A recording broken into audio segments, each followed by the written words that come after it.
Now to WNBA star Brittney Griner. Her wife speaking out tonight for the first time since their reunion, thanking everyone for their support. Griner is recovering in San Antonio, Texas, following her release from a Russian penal colony on Thursday and 10 months in detention. Tonight, support pouring in for the two-time Olympian. Here's ABC's Faith Abube.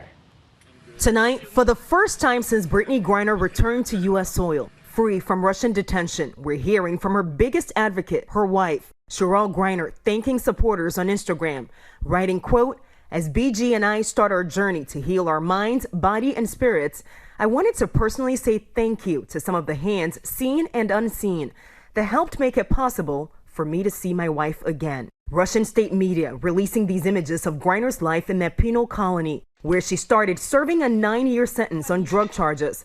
The WNBA star sharing a meal with a fellow prisoner, working, her bed too small for her 6'9" frame. One of her Russian lawyers saying she recently cut her hair to protect herself from the frigid winter air when she would wash it. Her supporters relieved she's now back home.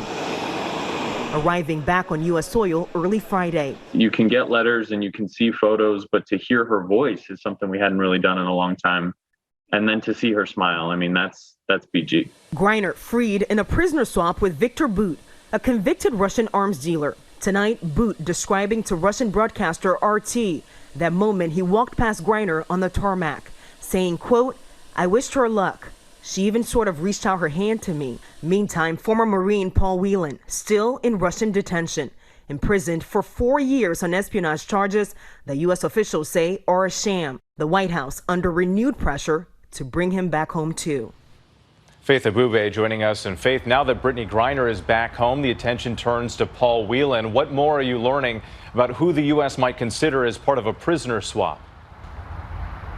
Well, that's the question U.S. officials have yet to answer. There are reports that Russia is asking for Vadim Krasakov, a Russian spy serving time in prison for a brazen murder in broad daylight.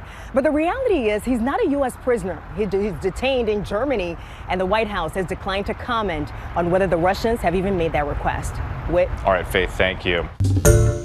Hi, everyone. George Stephanopoulos here. Thanks for checking out the ABC News YouTube channel. If you'd like to get more videos, show highlights, and watch live event coverage, click on the right over here to subscribe to our channel. And don't forget to download the ABC News app for breaking news alerts. Thanks for watching.